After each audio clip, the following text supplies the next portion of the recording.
Hola, ¿cómo están? Muy buenos días. Bienvenidos a un nuevo viernes de salud mental aquí en la Junta Médica. Leslie, buenos días. ¿Cómo estás, Pablo? Muy buenos días. Vamos a hablar hoy día de algunos casos que están apareciendo en nuestro país sobre el Guillain-Barré. Vamos a dar algunos detalles interesantes para ver qué está pasando, cómo prevenirlo. ¿Y en qué consiste este síndrome? Básicamente, claro. También vamos a hablar hoy con nuestros especialistas sobre la mitomanía, un trastorno mental que se caracteriza por el hábito de mentir compulsivamente. Empezamos la Junta Médica.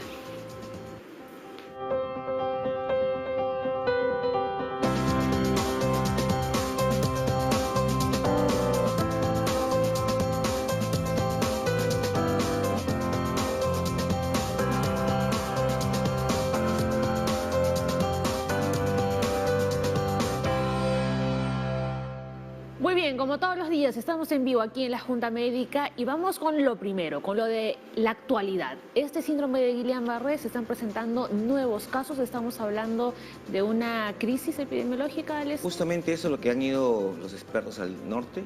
El Guillain-Barré es una enfermedad en la cual la persona que tiene esta enfermedad comienza a perder fuerza de abajo hacia arriba.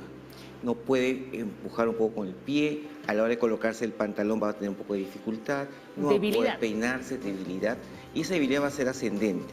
¿Qué es lo que pasa? Lo que pasa es que la persona adquiere una infección que puede ser bacteriana o puede ser viral, y hay otras causas mucho más complejas, en la cual el cuerpo cuando te defiende forma defensas contra esa infección.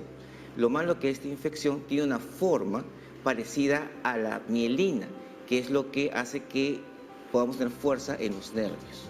Entonces, a la hora que nos da la infección, el cuerpo sin querer queriendo ataca nuestra mielina, ataca nuestro sistema nervioso, carcome esta mielina y se pierde esa fuerza en los músculos. Entonces, esta persona que tiene el Guillain-Barré va a tener entonces debilidad progresiva ascendente. No es contagioso. La persona que hace la infección, un pequeño porcentaje puede hacer esta complicación. Si está apareciendo varios casos, quizás, o lo más probable es que tenga algún origen viral quizás, o bacteriano, por lo cual se están dando muchas recomendaciones como el lavado de las manos, el lavado de las comidas, la higiene, y todo el mundo dice, pero ¿la higiene para qué? Porque con la higiene evito enfermarme de algo. No significa que porque me va a contagiar, no, sino porque yo debo prevenir cualquier enfermedad, y si soy propenso a que pueda desarrollar Guillain-Barré, lo voy a poder desarrollar. Entonces queda claro que no es que una persona con esta enfermedad nos va a contagiar. Jamás. ¿No? Muy bien, vamos a repasar rápidamente cuáles son los síntomas, ¿no?, de este síndrome. Ya lo decía Leslie, uno de los más comunes es el entumecimiento, pero que va de abajo hacia arriba. No va a empezar por los brazos, por ejemplo. Hay una variante que existe que empieza de arriba hacia abajo, que es un 10% más o menos, pero igual, porque esta variante que está haciendo la debilidad va a permitir que el médico vea que está progresando. Ok, esa es la clave, que sea progresivo. No, repasamos entonces, entumecimiento u hormigueo empieza en las extremidades inferiores, ¿no? Algunas veces se puede dar por el caso contrario, ¿no?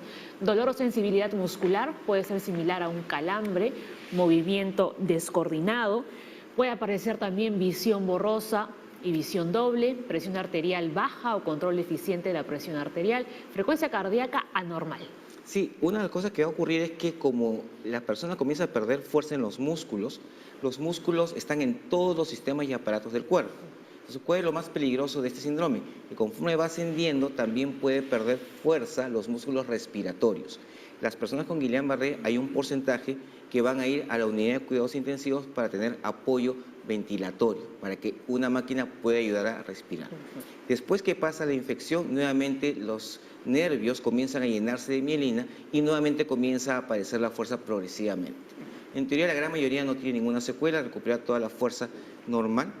Entonces, estas personas, lo que sí, conforme van avanzando con la debilidad, deben ir rápidamente al centro de salud para poder hacer el diagnóstico diferencial. Claro, eso te quería preguntar, ¿no? ¿En cuánto tiempo, digamos, empieza este entumecimiento, empieza a subir, a subir, a subir, a subir? Lo normal, lo que la mayoría de personas presenta es en más o menos 2 semanas. 2 semanas. En 2 semanas va haciendo esta debilidad progresiva que se hace muy evidente. Lo que está apareciendo ahora son muchos casos en que esta debilidad es mucho más corta. Por eso, ante cualquier debilidad, ir al centro de salud para poder ver qué está pasando. Hay muchos diagnósticos diferenciales y este pues es uno de ellos que está apareciendo, y por la temporada de cambio de clima, más infecciones respiratorias, algunas infecciones que causan diarreas que podrían ser causantes de este síndrome. Hemos visto estos casos sobre todo ahora en el norte, Sí. pero también hay en Lima. Sí, en los hospitales de Lima están llegando pacientes que están teniendo debilidad y que están siendo evaluados por los neurólogos en las unidades de emergencia y por los colegas de cuidados intensivos para ver si amerita entrar a la unidad de cuidados intensivos para un soporte mayor o quizás simplemente un soporte en un cuarto regular. Muy bien, a ver, ¿se puede evitar este síndrome del Guillain-Barré? Pues sí, se puede evitar. ¿De qué forma? Pues tomando en cuenta estas consideraciones. A ver, lavarse las manos frecuentemente, como lo decía Leslie, ¿no? Evitar comer en lugares de dudosa higiene, lavar bien las frutas y también las verduras, ¿no? No acumular agua en floreros y maceteros y evitar acercarse a personas con infecciones respiratorias. Claro, lo que pasa, Paola, es que no todos van a ser Guillain-Barré. Exacto. Hay una predisposición. Hay una predisposición. Entonces, de 100 personas que se resfríen por un enterovirus, por ejemplo, o que tengan diarreas por enterovirus, uno podría ser. Entonces, la idea es evitar enfermarse porque nadie sabemos quiénes están predispuestos. La idea acá es que el tratamiento es un tratamiento de soporte, es un tratamiento en el cual se limpia en la sangre, lo que se llama plasmaféresis, se limpia en la sangre esas sustancias que el cuerpo ha producido para defendernos, que en este caso nos está atacando, y poco a poco comienza a recuperar la fuerza progresivamente. Ahora, una persona que ya tuvo este síndrome de Guillain-Barré, se curó, salió del cuadro, ¿podría volver a enfermarse de nuevo más adelante? La literatura dice que alguien que tuvo Guillain-Barré podría tener otro caso nuevamente, más adelante, podría. Si se enfrenta obviamente a la bacteria o el virus que está produciéndolo en este caso. Ok, entonces es importante, no nuevamente, si usted empieza a sentir alguno de los síntomas que hemos descrito aquí en la Junta Médica, acuda inmediatamente a un centro de salud. Sí, porque la mayoría de personas, como mencionamos hace un rato, en unas 2 semanas hace la progresión. En este episodio que está actuando actualmente acá en Perú, está más corto el tiempo. Por lo tanto, la debilidad progresa. Si no puedo ponerme el zapato, ponerme el pantalón, puede progresar en un día, por ejemplo. Entonces, tengo menos tiempo de llegar al hospital. Por eso, cualquier cosa rara que uno sienta, siempre debe acudir a un centro de salud para que le hagan los descartes. Ok, perfecto. Entonces ya dejamos claro, ¿no?, lo del síndrome del Guillain-Barré, y ahora sí, vamos a conocer... No es contagioso. No es contagioso, volvemos a remarcarlo, a resaltarlo. Por favor, guardemos un poco la calma. La calma y básicamente prevenir enfermarse, en este caso del invierno, pues cualquier infección respiratoria, y comer en lugares adecuados porque Campylobacter, que es una bacteria que causa diarreas, está muy asociado al Guillain-Barré. Mucho cuidado, ¿dónde comemos?, ¿no? A ver, ahora sí, vamos a conocer a nuestros médicos invitados el día de hoy aquí en la Junta Médica, y esto lo contábamos al inicio, vamos a hablar de la mitomanía. Leslie, caras conocidas de nuevo que regresan al programa, ¿no? Estamos muy contentos de recibirlos nuevamente. A ver. Como siempre, estamos con el doctor Olaf Romero. El doctor Olaf es psiquiatra del Instituto Nacional de Salud Mental Honorio Delgado Hideo Noguchi, y Daniel, pues ya lo conocemos, Daniel Dreyfus, psicólogo clínico del Centro de Psicoterapia Psicoanalítica de Lima. Muy bien.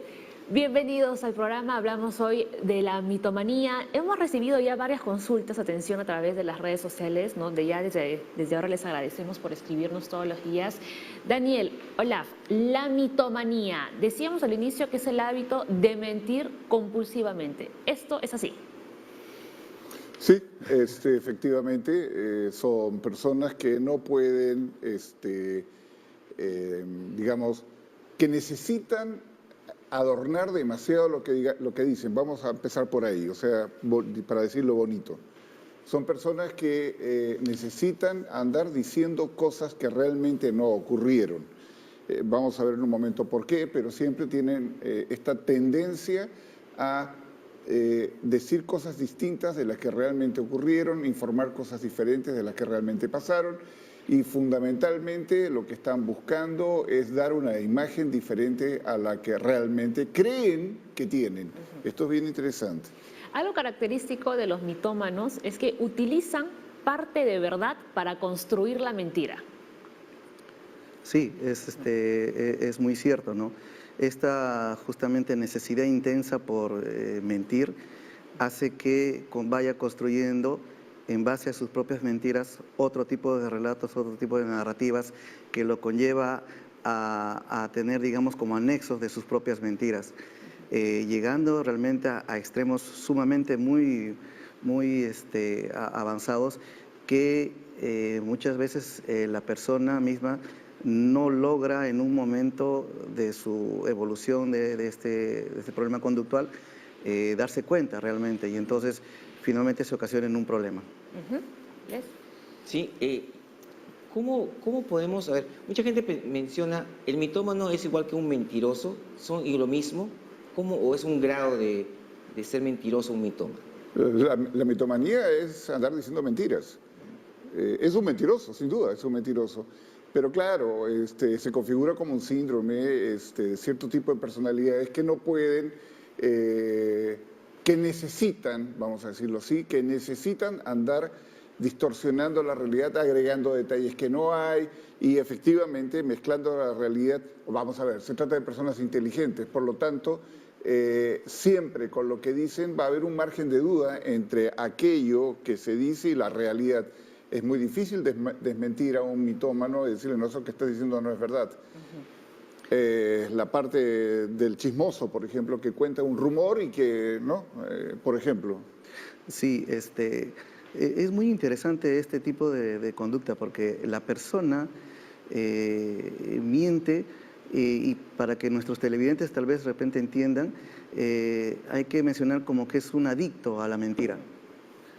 Una persona que encuentra finalmente satisfacer sus propias necesidades para calmar su ansiedad, su disconfort que le ocasiona, y entonces trama, tergiversa, desdibuja una realidad para muchas veces no tener ningún tipo de condición específica. Claro, ¿no? Porque Leslie decía, es lo mismo un mentiroso que un mitómano, pero como dices tú, hay grados porque realmente en este planeta creo que no hay nadie que no haya hecho una mentira. No, no hay nadie. O sea, No hay en nadie. algún momento de nuestra vida hemos mentido, ya sea piadosa o por lo que sea.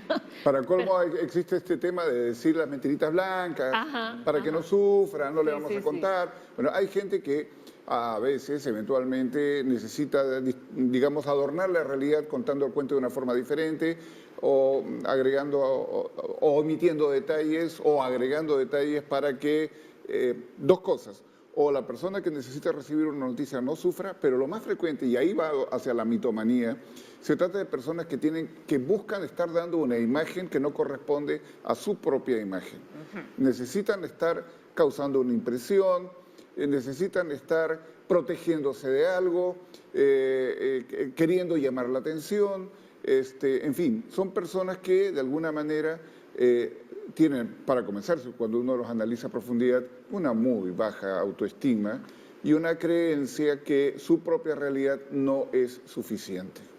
Sí, dado que estas personas en el transcurso del tiempo tienen un déficit en sus habilidades sociales, generalmente muchas veces están haciendo porque tienen una autoestima muy baja, que inclusive se desarrolló o se inició desde sus inicios en el apego, en su infancia, en su adolescencia. Y entonces esto va como que armando todo el cuadro y finalmente se expresa ya en la adultez, a partir de los 18 años. Y entonces, conforme va avanzando esta situación, la persona, si bien es cierto, al inicio puede ser consciente de sus mentiras, llega un momento en el cual puede llegar a creerse las mentiras, ¿no?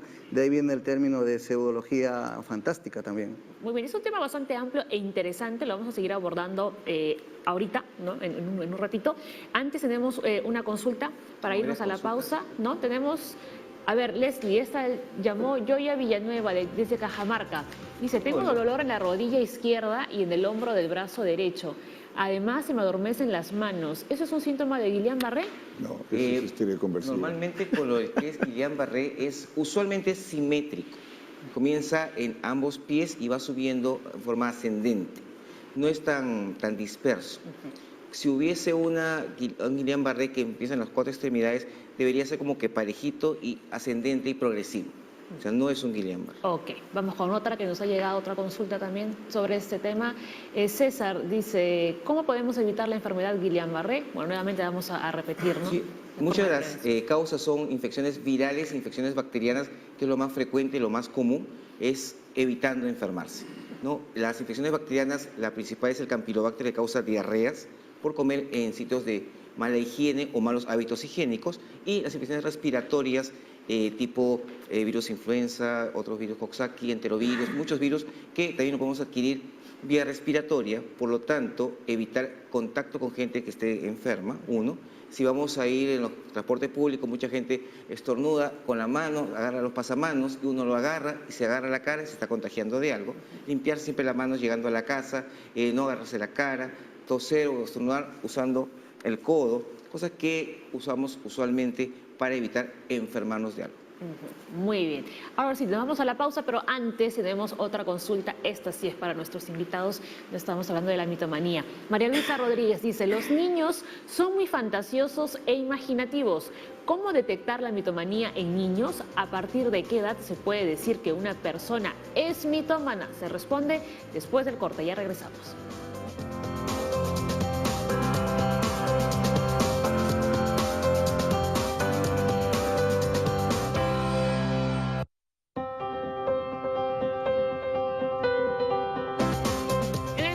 Estamos hablando de la mitomanía, nos acompaña Daniel Dreyfus y también Olaf Romero, psiquiatra y psicólogo clínico. A ver, la mitomanía es la tendencia a mentir de manera compulsiva, llegando incluso a distorsionar la realidad, ¿no? Forma parte de otros trastornos de personalidad y clínicamente no puede establecerse antes de los 18 años de edad. Así es. ¿Estamos de acuerdo? Sí, pero hay que explicar por qué. Hay que explicar por qué. Resulta que es obvio, pero para nosotros, los especialistas, de que un niño no piensa ni ve la realidad de la misma forma que un adulto. Por lo tanto, la intencionalidad de contar un cuento tiene otras razones. Ningún niño es mitómano, pero todos los niños y las niñas inteligentes aprenden rápidamente que hay formas interesantes usando el lenguaje para llamar la atención, para protegerse de un castigo. Nuestros hijos no son masoquistas. Para echarle la culpa, a poner responsabilidades afuera de uno. Esto los niños lo aprenden rápidamente, pero el sistema de pensamiento, la manera en que organizan su realidad, los exime de la conciencia y el manejo clarísimo que el mitómano hace de la realidad externa. Entonces, Daniel, no podríamos hablar de mitomanía en niños, como pregunta María Luisa. Absolutamente no. Y ya se planteó 18 años. Yo bajaría un poquito la edad. O sea, chicos de 16 y de 15 años son bien mentirosillos y a sabiendas. Si eso se considera ya una mitomanía o no, pero de todas maneras, desde el punto de vista clínico nos preocupa la necesidad compulsiva de un adolescente de andar distorsionando la realidad de una manera complicada. Porque al final la mentira tiene patas cortas. Sí. ¿No es cierto? Y muchos chicos se meten más en problemas por haber mentido que por la falta que cometieron. Pero ya este es un tema de educación. Ustedes decían al inicio de que si bien ellos son conscientes, ¿no?, en un primer momento, después ya ni cuenta se dan de que están mintiendo. Es que se la creen. O sea, ya creen su mentira. Claro. Comienzan ellos prácticamente a convivir de su propia mentira, a alimentarse de su propia mentira, a vivir de su mentira. Y ese lapso de tiempo es justamente donde puede ya realmente manifestarse todos los problemas que conlleva una persona con rasgos mitómanos o con conductas mitómanas. Entonces ahí hablamos de un trastorno más severo, digamos. Sí. Cuando ya pierde la noción de que está mintiendo. Así es, y sobre todo pues altera ya no solamente sus dimensiones personales, sino también sociales, familiares, laborales, académicas. Entonces ahí ya va pasando a ser de rasgos, pasando a ser realmente un trastorno. Ajá. Percy Aguilar nos escribe y nos dice, ¿cuál es el promedio de edad en que aparece este mal? ¿Puede aparecer en adultos mayores? A ver, ya se dijo que todos mentimos un poco, mucho, poquito. No existe alguien que alguna vez no haya contado algo que no es exactamente lo real. ¿Puede aparecer en adultos mayores? Yo sería muy cauto en poner la etiqueta mitómano. sería muy cauto. Yo sería de la idea de preguntarme por qué esta persona, para qué esta persona necesita contar las cosas de una forma tal que no coincide con lo que realmente ocurrió, o si es que realmente ocurrió lo que... No, porque llega un niño chico y dice, mamá, metí 7 goles y ni siquiera jugó fútbol. Eso es frecuente, eso puede pasar y no tiene mayor trascendencia. Pero en un adulto mayor, a ver, ¿cómo podría mentir un adulto mayor? Diciendo que no le duele algo que le debería doler, diciendo que puede ver bien y ya no puede ver bien, diciendo que tiene todas las facultades para manejar porque le van a quitar el brevete y en realidad ya no puede manejar. O sea, ¿qué otro sentido tendría mentir? Claro, a veces esto está mezclado. Lo que pasa es que la mitomanía no es un síndrome en sí mismo. Viene siempre junto con una estructura de personalidad en la cual distorsionar la realidad y contar cuentos que no corresponden a lo real es la manera en que se manifiesta, es un síntoma. Un paciente adulto mayor puede estar con demencia fácilmente. Además, ¿No? demencia, Alzheimer, claro. Hay diferentes entidades nosológicas que pueden aparecer en ciertas etapas de la vida y que se acompañan de este tipo de síntomas. Y hay que considerar para los televidentes que estén también bien claro, la mentira es un síntoma, no es una entidad específica que podríamos nosotros considerarlo. Entonces, va a estar enmarcado dentro de nosologías específicas como trastornos de personalidad, como bien decía Leslie, por ejemplo, en un estado de demencia, y si se da ya, pues, como frecuentemente en la adultez, ahí es donde aparece. Lamentablemente, la mitomanía es un aspecto que está muy poco estudiado. No hay estadísticas, no se tienen muy pocas, solamente casos específicos, relevantes que se toman en cuenta y nada más, ¿no? Entonces, porque la mentira per se es parte de todo un ente nosológico. ¿Usted Una ha tenido en la consulta algún mitómano? ¿Perdón? ¿Han tenido en la Frecuente. consulta? ¿Es frecuente? Es Pero muy claro, frecuente. escúchame. ¿Y llegan ellos así solitos? ¿O cómo hacen? No, a ver, No. por ejemplo, ¿dónde vamos a encontrar probablemente una distorsión con estas características de realidad? En una personalidad psicopática, ¿no? Que te cuenta cosas que además te envuelve en una historia extremadamente seductora y no es real. Pero es el síndrome que lleva a este tipo de cosas. En personalidades histéricas, por ejemplo, que te cuentan las cosas de una manera extremadamente seductora, que te envuelve en algo que incluso es fascinante para el terapeuta. Y cuando uso la palabra fascinante la defino de esta manera, algo que te deja como enganchado en una manera de mirar y de escuchar y de sentir lo que te están contando y tú no puedes reaccionar. La fascinación congela al que queda fascinado. No puedes reaccionar y le crees a esta persona lo que te está diciendo y no es real, ¿no? Y muchas veces este síntoma se ve en espacios psicoterapéuticos, muchas veces en terapias de familia. He visto, recuerdo la experiencia, muchas esposas que dicen, tengo tantos años de casada y no he llegado a conocer a mi esposo, pensé que era tal persona y ahora me doy cuenta que es otra. Y esto pues es en lo largo del tiempo y es muy doloso realmente, ¿no? Porque la persona sufre al enterarse de este tipo de variaciones. Sí, básicamente una persona que miente normalmente es porque quiere ganar algo, ¿no? Sí, claro. Que no lo castiguen o un premio o algo. El Llama la mitómano no. atención. El mitómano es alguien que tiene su mundo, lo crea, te envuelve y se lo cree. Sí. Así es, por eso mencionaba que era como una especie de adicción, Claro. ¿no? Porque él lo hace de manera inconsciente, natural. Ahí están las características, ¿no? Son manipuladores y convincentes, su discurso suele ser verosímil. Parece ser verosímil, sí. Parece ser, ¿no? No aceptan que tienen un problema, cambian no. de tema constantemente, dan versiones diferentes del mismo hecho. Cuando Ahora, uno los va acorralando, Ajá. cuando uno descubre que hay cosas que no son muy consistentes No cuadra. y empieza a hacer, técnicamente lo llamamos confrontar. Pero usted me dijo tal cosa y ahora me está diciendo esto, ¿con qué nos quedamos? Ah, no, es que... sí, Ok. siempre van a buscar la manera de Sí, salir. y son lo suficientemente inteligentes como para creer que la mayoría de los casos salen bien. Y de verdad que a veces uno que escucha esas cosas duda. Sí. Definitivamente para armar todo ese contexto, ese sistema de mentiras, tiene que tener un grado de nivel cognitivo para Una poder, creatividad. así es, para poder Y inclusive manejar sus emociones, Tremendamente creativos. manejar sus aspectos corporales frente a una determinada situación que le genera algún tipo de ansiedad. Claro, Entonces ahora, ahí es donde ellos se lucen, por decir. la mitomanía no solamente es peligrosa para la persona que lo padece, sino para su entorno, porque puede meter Mira la en pregunta serio esa. problemas al entorno también. Susi Ganosa dice, ¿se puede mentir para que otras personas estén felices? ¿Eso podría conllevar a la mitomanía? No necesariamente, pero la pregunta plantea una situación que toca temas éticos. A ver, para que una persona esté feliz, qué sé yo, no decirle a una ancianita, muy ancianita, que su hermana murió. ¿Eso es mitomanía? No. La pregunta es, ¿qué sacamos con contarle a esta señora algo que la va a sufrir mucho si igual no se va a dar cuenta si la hermana está o no está?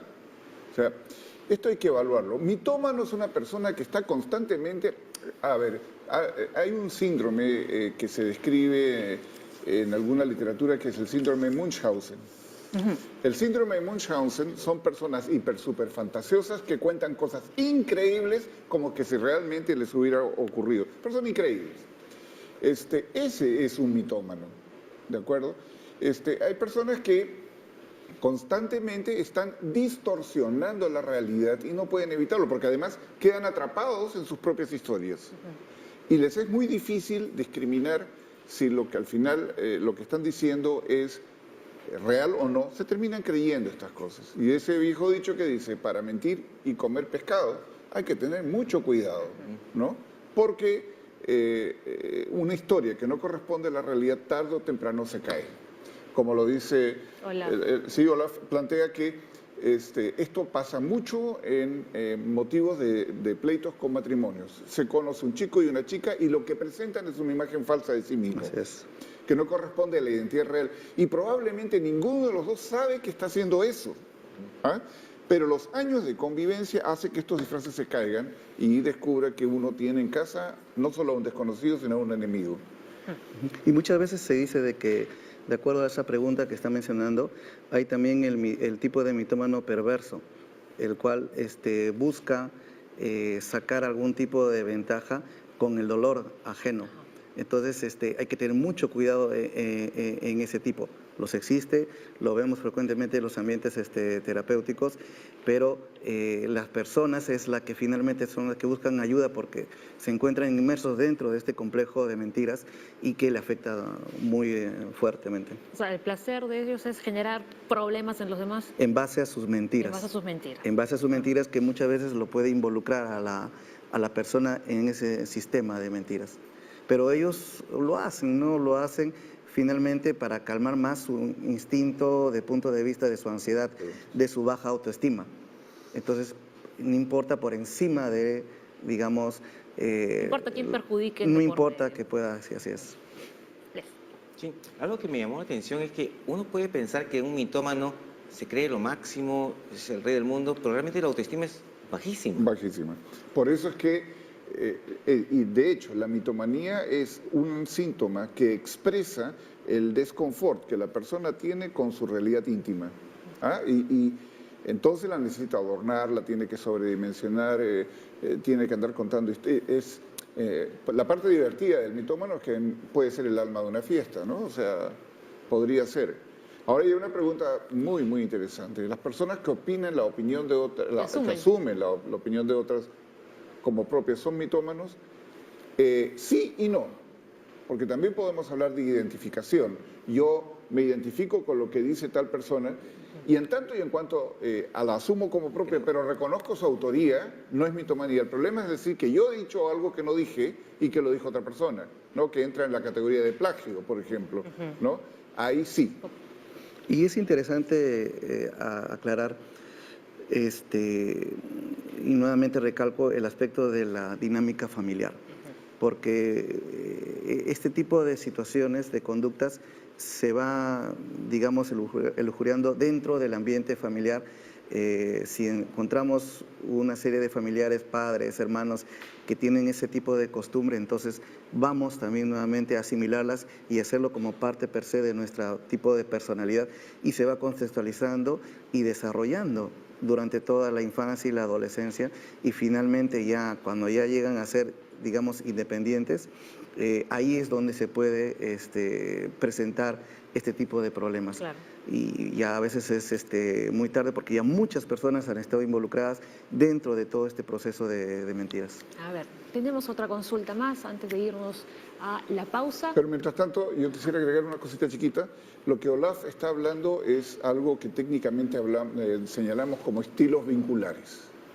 Si a mí me criaron diciéndome, mire, hijito, esto es verde, ¿Tú lo desde crees? chiquito, yo voy a decir verde, Claro. verde, ¿no? Y me la voy a creer. Pero si al mismo tiempo estoy diciendo, he sido criado de una forma tal, mira, a los demás le vamos a decir que esto es verde, pero tú y yo sabemos que no es. Son modos de crianza que se van a repetir transgeneracionalmente, donde de alguna manera se está contando algo que no se es. Gente que vive de las apariencias, de cuestiones superficiales, desde esta señora que se hace una cirugía plástica y pretende decir que lo suyo es totalmente natural. Así es. A ver, rapidito. Lalis, ¿no? Preguntaba cómo se detecta a una persona mitómana. Al regresar, no lo vamos a responder. Ya volvemos.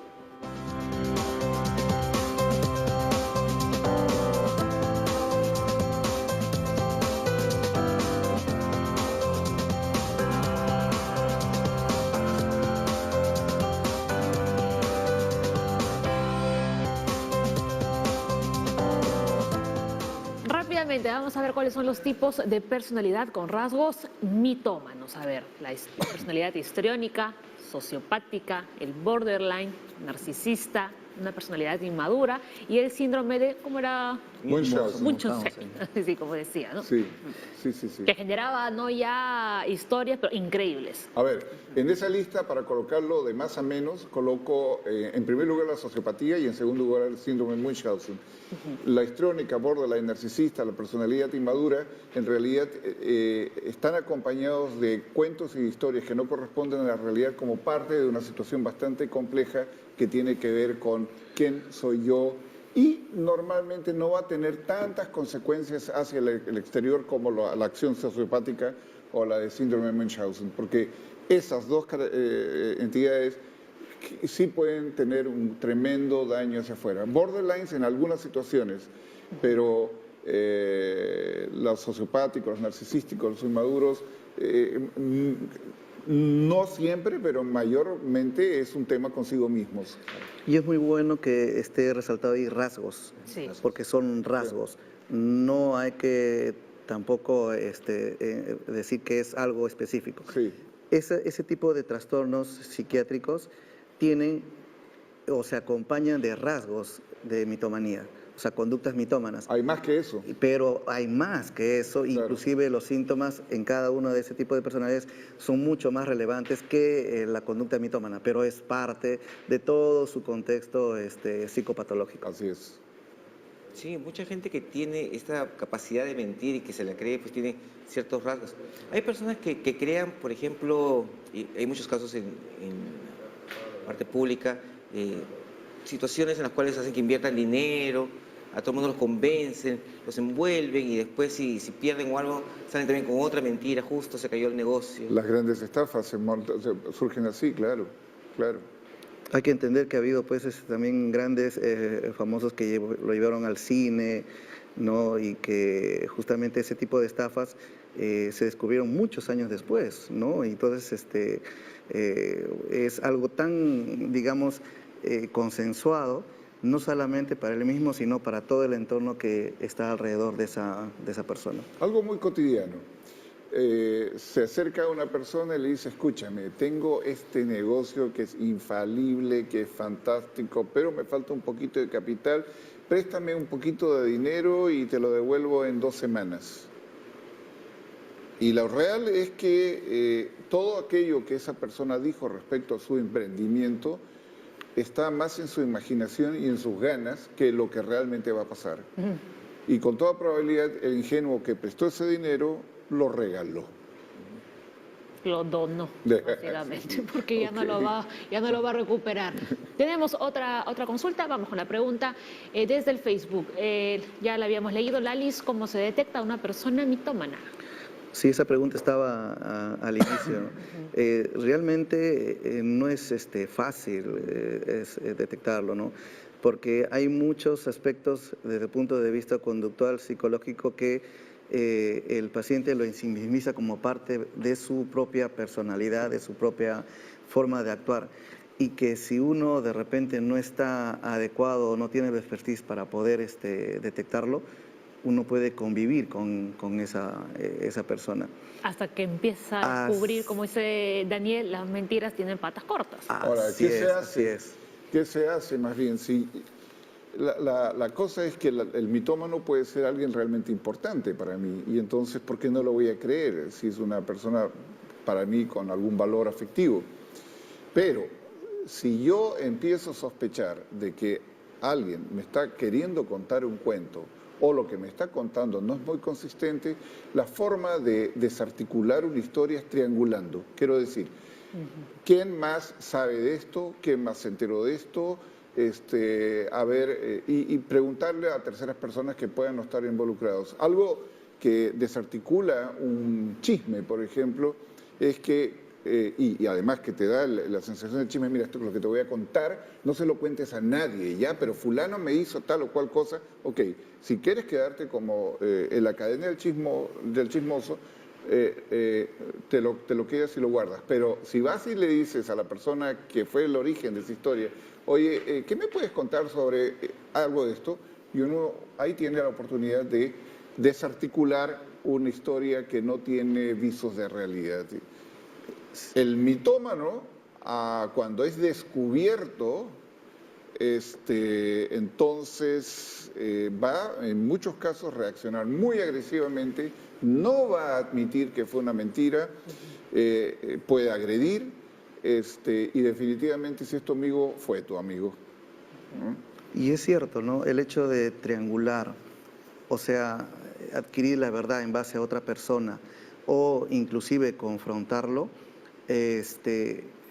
muchas veces se ve que ya el mitómano se han adelantado se ha anticipado a ese tipo de situación, cosa que él estructura tan fantásticamente toda la situación que ya se anticipa eso y por lo tanto él ya lo había previsto ya. Ya sabía que tú le ibas a preguntar a tal persona o a otra persona y entonces no es, por eso yo decía al inicio, fácil inmediatamente de detectarlo porque puedes triangular, pero esa persona, no, sí, me ha dicho que sí, entonces finalmente vas entendiéndole que no, entonces uno como que si estuviera equivocado y él no. Entonces ahí es, digamos, lo complejo de este tipo de conducta. Claro, porque encima te manipula. Así es, así es. A ver, Luisa Fernanda dice, ¿se debe castigar a un niño cuando miente? Luisa Fernanda es una pregunta realmente interesante, muy, muy interesante. El tema es ahí castigar o no castigar. La tendencia es que tendríamos que castigar a un niño que miente, pero ahí lo que estamos haciendo es corrernos el riesgo de un círculo vicioso.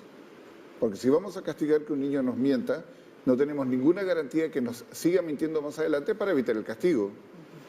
Lo que sí tiene que entender cualquier ser humano, pero obviamente esto se educa mejor que nunca desde la niñez, y estoy hablando de niños desde 4 años en adelante, es haciéndole ver que no contando la verdad de lo que ocurrió es peor. Esto requiere una conversación y una demostración de las dificultades que se ha creado él solito contando algo que no corresponde con lo real. Cuando un niño miente probablemente se está defendiendo de nosotros, de nuestra propia agresividad, de nuestra propia angustia y obviamente de ser humillado con el castigo que a un adulto con el rol parental se le ocurre aplicar. Es muy interesante esa pregunta porque tanto en niños como adolescentes, si nosotros le agregamos el valor punitivo a esa mentira descubierta, entonces el niño va a estructurar, o el adolescente, y por lo tanto lo va a manejar mucho mejor en la próxima vez que lo va a realizar. Claro. Entonces es tal vez un error que cometemos nosotros los padres al tratar de encontrarle una solución con el castigo frente a una mentira. O sea, Lo más indirectamente lo estamos llevando a que siga mintiendo. Así es, Sí, lo más claro. importante es que el niño y el adolescente entienda la magnitud o la definición del acto que ha hecho y lo comienza a ensimismar en aras de que no lo vuelva nuevamente a repetir. Sí, justamente Jackie nos escribe en el Facebook y nos dice lo mismo. ¿Cómo frenar las mentiras, pero ahora que dicen los adolescentes? A ver, parte de la dinámica entre adolescentes y sus padres, entendamos la adolescencia como dividida en tres grandes etapas. La pubertad, que va a terminar 13, 14 años, la adolescencia intermedia, que va a ir de ahí en adelante hasta mediados de una carrera universitaria actualmente, y la adolescencia final, que es ya lo que viene antes de la adultez. No hay edades muy claramente definidas y la cultura en estos momentos, la sociedad y las exigencias están corriendo y difuminando un poquito esto. Pero los adolescentes, especialmente en su etapa intermedia, van a estar constantemente en peleas y dificultades con sus figuras parentales. Es parte del tema, la confrontación generacional que se llama. Y por lo tanto, van a surgir con frecuencias historias para poder defenderse de situaciones que le crean tensión, angustia, que van a conducir a algún tipo de castigo. Van a defenderse contando algo que no es lo real, por lo tanto una mentira. Si los padres somos lo suficientemente sagaces, suficientemente claros, si estamos muy presentes y conocemos a nuestros hijos, si sabemos dónde están, con quién están y chequeamos esto, triangulamos esto, si no nos creemos las historias directamente, entonces el adolescente se va a ver en la necesidad de no poder mentir, pero que va a tratar de hacerlo, lo va a tratar de hacer de todas formas. ¿No es cierto? La niña que sale a la casa de una amiga a estudiar y en la mochila lleva la ropa que se va a poner para la fiesta, a la que se va después de llegar a la casa de la amiga, por ejemplo. Y historias por el estilo entre adolescentes son muy frecuentes. No, mamá, no tomé más que así, el poquitito de ron. Y el chico es una uva caminando en dos patas. O sea, Y es parte del desarrollo psicológico también de los adolescentes, esos rasgos de conductas psicopáticas, que es una de ellas el mentir. El asunto es de que a veces, como muy bien lo ha dicho Daniel, los padres no llegan a conocer a sus hijos. Sí. o les tienen miedo. O Por eso. temen que si sus actuaciones de ellos o no se sienten con la capacidad de corregirlos. Entonces dejan o delegan al abuelo, a la nana, o porque están ellos trabajando o dedicándose a otro tipo de cosas. Y lo más resaltante es que en el momento terapéutico, el padre le pregunta delante de uno al hijo, ¿tú crees que estás así? ¿Por qué has hecho? Y uno comienza a pensar de que se ve el nivel de lazo vinculares que hay entre esas dos personas y que, bueno, pues lamentablemente va llevando, ¿no?, desde la niñez hasta la adolescencia. Y entonces estos padres tienden a justificar mucho su actuar como padres. Ahora, hay padres que son también muy poco permisivos y que los niños se tienen que, bueno, los adolescentes tienen que inventar una y mil historias para poder salir y... Eso es salud. ¿no? ¿Sabes qué es eso es Sí. salud? Un Ajá. chico que va a luchar contra esa rigidez y actitud represora de figuras parentales que son, en realidad, esa manera de controlar no es sino expresión de mucho miedo y de angustia de los adultos, Sí. que tenemos mucho miedo que a nuestros hijos les pase algo, por Sí. supuesto, pero no tenemos recursos adecuados como para negociar bien con un adolescente con quien hay que tener una distancia saludable. ¿Ah? Y podemos ser muy intrusivos en la vida de nuestros hijos adolescentes, lo cual evidentemente de eso se van a defender. O a veces se agarran justamente del tema de la inseguridad, que es válido, pero a veces ya abusan, ¿no?, con esa excusa, no porque te va a pasar algo, Claro, no porque el taxi claro. que te va a llevar, Claro. no porque el chofer. Entonces, Así es. siempre hay algún componente negativo, ¿no?, que va a hacer que te digan que no. En el ámbito familiar y en los estilos de crianza no es bueno tampoco los extremos. Ajá. Entonces, se ha visto en diferentes estudios que estos mitómanos nacen o están en familias que son muy rígidas, que son muy parametradas y normadas en diferentes valores, que justamente hace que el chico vaya ejerciendo esta metodología de la mentira para que finalmente ya pues se revele todo en su etapa adulta. Antes de ir a la pregunta, quiero agregar una cosita más. Es que, o justo eso, ¿no es cierto? Sí. Los mitómanos son felices al mentir. No necesariamente, pero tienen una actitud de triunfo. O sea, el hecho de que yo te haya engañado, que yo te haya convencido de algo, Satisfechos. te crea una sensación de control y de triunfo. No lo podría poner en la categoría de felicidad, alegría. No, eso no tiene nada que ver, pero sí hay una actitud triunfante. O sea, yo te controlo. Muy bien, hacemos un pequeño corte informativo y ya regresamos aquí en la Junta Médica.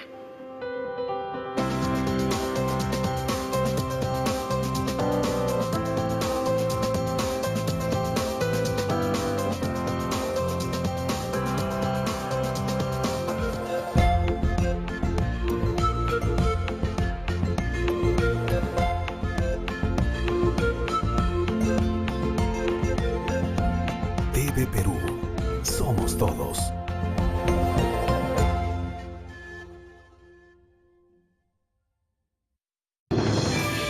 Hoy viernes a las 9 de la noche, El Último Bastión en su...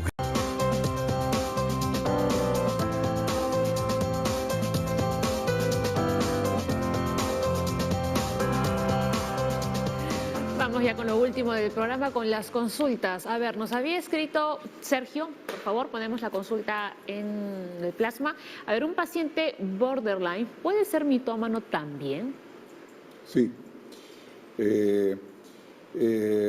Claro, el borderline, el nombre borderline, o sea, el límite, cursa con una serie de manifestaciones distintas. Puede pasar por periodos depresivos, puede pasar por periodos psicopáticos, puede pasar por periodos hipomaníacos, puede pasar por temas, en fin, tiene un poco de todo. Y por lo tanto, en algún momento puede andar feliz contando historias que no son, que no hicieron, que no pasan, afirmando haber hecho o estar haciendo cosas que no está haciendo. O en momentos muy peligrosos, que esté corriendo riesgo su vida por una autoagresión, andar contando que está haciendo otra cosa o engañar a terceros, como por ejemplo un caso que conozco, que logró que le vendan, que le traigan a su casa una enorme cantidad de medicamentos con los que pretendía quitarse la vida. Cómo lo hizo, cómo logró convencer a que le lleven por delivery este tipo de medicamentos, tiene un poco de esto. Un borderline o trastorno de personalidad limítrofe, una característica es la inestabilidad emocional. Sí. Esta inestabilidad emocional es la que le genera o hace que inserte una serie de recursos, herramientas para manejar adecuadamente este tipo de inestabilidad. Uno de esos puede ser el hecho de mentir para manejar adecuadamente sus niveles de ansiedad. Ahora, un borderline con problemas de autoestima, entonces también lo puede haber. Y es por eso que tal vez este rasgo mitómano se va a acrecentar tal vez un poco más dentro de todo el contexto, el bagaje de una personalidad limítrofe. Bien. ¿Tenemos más preguntas, por favor? En el Facebook, Mario nos dice, ¿cómo convivir con un mitómano? Complicado. Complicado. Si es que te das cuenta de que es mitómano. Sí, tarde o temprano te vas a dar cuenta, es bien difícil. Esa requiere obviamente empezar a entender, tratar de entender por qué es que esa persona, el mitómano, requiere ser así. Y ahí se necesita consultar con especialistas. El problema es que muchos mitómanos no ven que tengan realmente un problema. El problema es de los demás. Todos están locos menos él. ¿Y cómo lo abordamos para conseguir que vaya a ver al especialista? Por lo general tiene que haber pasado algo muy malo. Tiene que haber habido algo a través de lo cual se lo pueda deprimir. Es todo un reto, porque la pregunta tiene un contexto, ¿no? ¿Cómo convivir? Dice. Entonces, de convivir, sí, siempre y cuando la persona ya o la familia asuma de que tiene un problema, que ese es el reto, realmente no es tan fácil. Es como el adicto no va a decir, sí, yo soy adicto, quiero que me traten, ¿no? Va a pasar una serie todavía de episodios dramáticos, problemas médico-legales para que recién asuma conscientemente el problema. Algo parecido sucede en el mitómano, que ya llega a niveles en los cuales la familia o la pareja se da cuenta que esto pasa a ser ya un problema más que psicológico, psiquiátrico, y entonces busca ayuda. Y ahí es donde se tiene que buscar una ayuda especializada para empezar. Y ahí se puede convivir, por supuesto, pero en tratamiento psicoterapéutico, etc. ¿Se puede curar la mitomanía o no?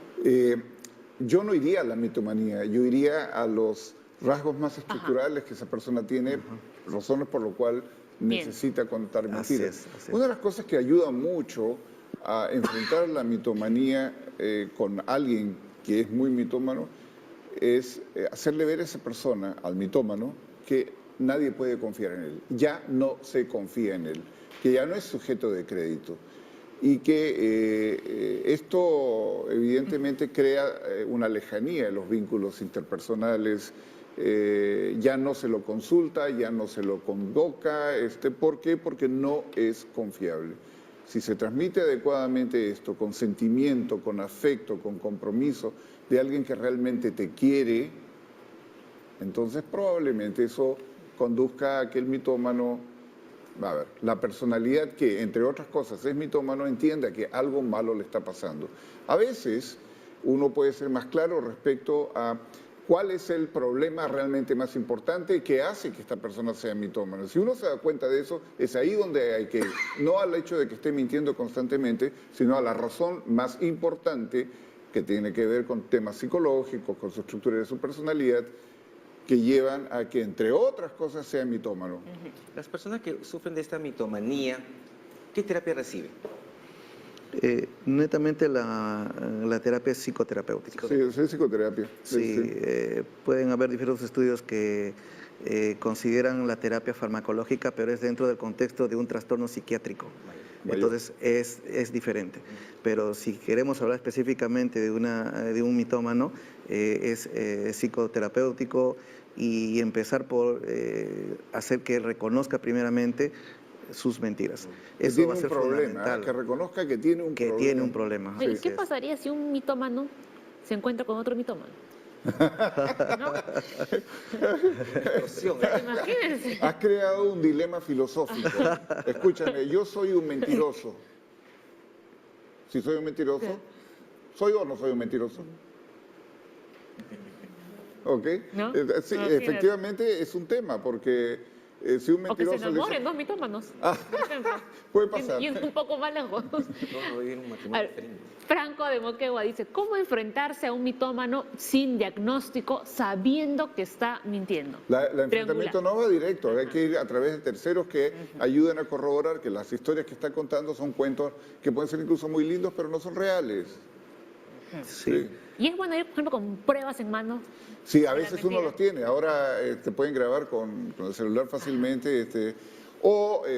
Y ni con las pruebas en mano van a decir, ok. Van a encontrar una muy buena Ajá. explicación Una para salida. darle vuelta. Eso se llama racionalización, Así es. que le dé vuelta al asunto. La van a encontrar porque los culpables son los demás. Yo soy víctima de las circunstancias.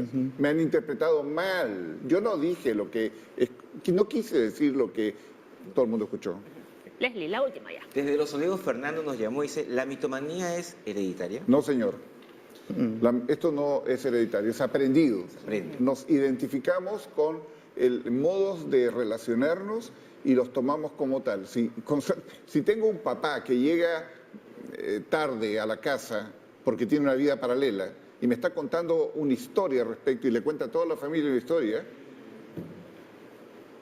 ¿por qué no lo voy a hacer yo? Claro. Hola. Hay aspectos que lo hacen vulnerable, probablemente. Lo que sí se ha visto en estudios de que la zona prefrontal del cerebro es la que finalmente está afectada en este tipo de problemas. Entonces, asumiendo eso y haciendo estudios comparando con otro tipo de personalidades, sí se ha visto pues de que este tipo de personas está ahí el asunto. Eso se podría decir que nacieron con ese problema o lo han adquirido conforme van pasando los años, eso todavía, como mencionábamos, es motivo todavía de Investigación. estudios, de investigaciones, ¿no? Muy bien, nos vamos. ¿Y lo último que quieran comentar? No sé qué. No sé. Ok. Si tenemos en casa una persona que nos está mintiendo constantemente, la mejor forma de enfrentarlo es entender por qué y para qué nos está mintiendo constantemente. Porque de repente yo soy parte del problema. O sea, me está contando a mí cosas que no son reales porque a mí me teme. Entonces soy parte del problema. Esto no se aborda a través de castigos y de ataques frontales. Esto se aborda primero entendiendo que probablemente en una conducta de una persona mitómana hay algo más importante en su entorno que crea este síntoma. Síntoma es una expresión de un malestar más grande que hay atrás y quizás es inconsciente. Muy bien. Y lo importante, yo diría, es que a los padres o a los hermanos, a los familiares, que reconozcamos de que está de manera continua, permanente, entrando en este tipo de conductas de la mentira, entonces hay que ponernos en alerta, porque va a ser muy importante y puede ser relevante para el futuro de esta persona. Si yo noto que mi primo o mi hermano o mi papá constantemente está mintiendo en una u otra historia, entonces hay algo que está pasando. Solamente eso es importante que cada una de las familias, las personas estén atentos. Perfecto. Y ya por último, Guillain Barré. Sí, vamos a estar informando todo lo que esté pasando con Guillain-Barré. Recuerden que no es contagioso. Alguien que tenga algún tipo de infección respiratoria o diarreas podría hacerlo. Tenemos una pregunta, Isabel de la Victoria. Mi hermano de 77 años sufre de adormecimientos de piernas y manos desde hace 2 meses. Este malestar no le permite caminar. ¿Esto podría ser Guillain-Barré? Usualmente no. La edad misma hace pues que pueda tener muchos problemas de fondo, quizás diabetes, enfermedad renal, enfermedad hepática, que esté teniendo adormecimientos, deficiencia de vitamina B12. Lo que requiere es una evaluación por un neurólogo para que lo pueda evaluar y diga pues qué enfermedad está teniendo. Mucho tiempo para un Guillain-Barré. Muy bien, perfecto. Gracias por habernos acompañado. Que tengan un feliz fin de semana. El lunes nos reencontramos. Chao, chao.